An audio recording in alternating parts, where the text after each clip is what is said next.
In the heart of a vast and sun-kissed land, where the acacia trees dotted the savannah like ancient guardians, lived a young woman named Grace. Grace wasn't a princess, nor did she live in a castle. She lived in a humble, round hut with a thatched roof, and her family were keepers of the sky grasses, the magnificent giraffe that roamed the plains. From the time she was a small child, Grace had a special connection with these gentle giants. She understood their quiet language, the soft swish of their tails, the gentle rumble in their chests. Her favorite was a young giraffe with a coat the color of honey and eyes as deep and dark as the night sky. She named him Noel. One day, a great shadow fell over the land. The rains, which always came to quench the thirsty earth, failed to arrive. The rivers shrank, the grass turned to dust, and a great unease settled upon the people and the animals. The elders gathered, their faces etched with worry. They spoke of an old legend, a prophecy that foretold such a time. It said that when the land was at its driest and hope was nearly lost, a new star, brighter than any other, would appear in the eastern sky. This star would guide a pure heart to the source of life, a hidden spring that would never run dry, and its waters would restore the land. Many brave warriors and clever hunters set out in search of this star and the mythical spring. They traveled for days, their eyes scanning the horizon, but the sky remained stubbornly dark, holding its secrets close. The people began to lose hope. The sky grasses grew weak, their long necks drooping. Grace's heart ached as she watched her beloved Noel grow listless, his once bright coat now dull.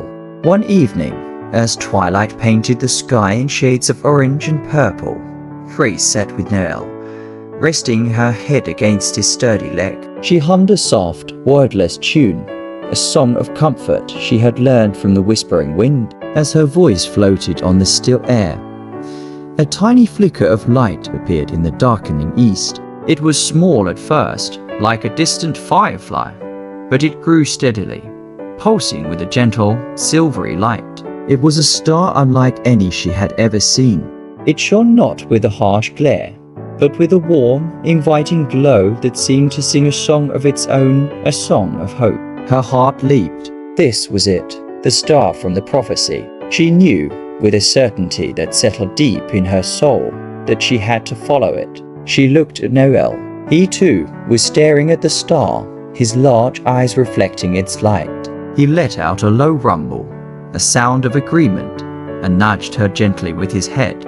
Without a word to anyone, under the cloak of the deepening night, Grace and Noel set off. The journey was not easy. The land was cracked and barren, and thorny bushes snagged at her clothes, but the star was their constant companion, a beacon of promise in the vast darkness. It seemed to move with them, always just ahead, pulling them forward. Noel, despite his weakness, walked with a renewed sense of purpose, his long legs covering the ground with a steady, rhythmic gait. They walked through the night, past sleeping villages and across dry riverbeds that looked like scars on the face of the earth. They saw other creatures of the night, their eyes glowing in the darkness, but none troubled them. It was as if the light from the star created a sacred, protective space around them. Grace wasn't afraid. With Noel by her side and the star lighting their path, she felt a profound sense of peace. As the first hints of dawn began to lighten the sky, the star led them to a place Grace had never seen before. It was a small, hidden valley, nestled between two large, flat-topped hills, and in the center of this valley, shielded by a circle of ancient baobab trees whose branches reached for the sky like gnarled arms, was a pool of water. It wasn't a large pool, but the water was crystal clear, shimmering in the pre-dawn light as if it were filled with liquid stars. The star they had followed now hung directly above it, its light bathing the entire valley in a soft, ethereal glow. This was the hidden spring, the source of life. Noel lowered his long neck and drank deeply. Grace watched as life seemed to flow back into him with every sip. His coat regained its honeyed sheen, and his eyes sparkled once more. She knelt by the water's edge, cupped her hands, and drank. The water was cool and sweet, tasting of the earth and the sky and something more, something ancient and magical.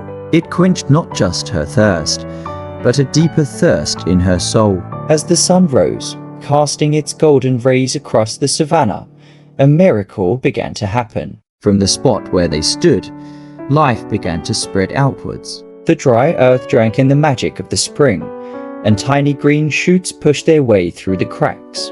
The grass began to grow, spreading like a soft green carpet across the valley and out onto the plains. The baobab trees seemed to sigh in relief, their leaves turning a richer, deeper green. Grace knew she had to share this gift. She filled her water gourd, and with Noel leading the way, they began the journey home. They didn't need the star to guide them now. They simply followed the trail of new life that unfurled before them.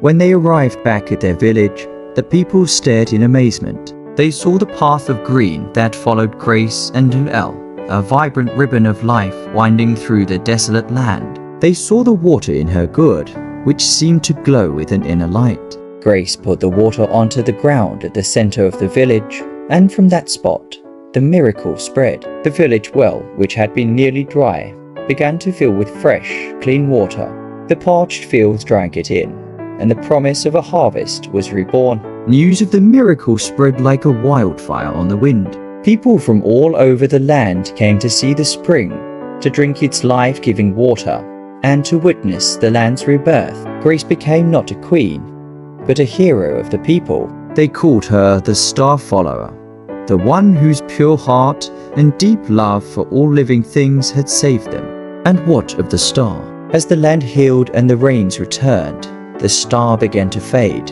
its purpose fulfilled. But it never disappeared completely. On the clearest nights, if you look closely towards the east, you could still see its faint, gentle twinkle, a reminder of the dark time, and of the girl and her giraffe who followed a light and brought life back to the world. And they say that the first night the star appeared, the first night of Grace's journey, a song was heard across the savannah. It was a song of joy, of a new beginning, a song of hope born in the darkness. They called the song Noel, in honor of the brave skycrasser who walked beside the star follower. It was the first Noel the land had ever heard. The story of Grace and Noel, the girl and the giraffe, became a legend told for generations.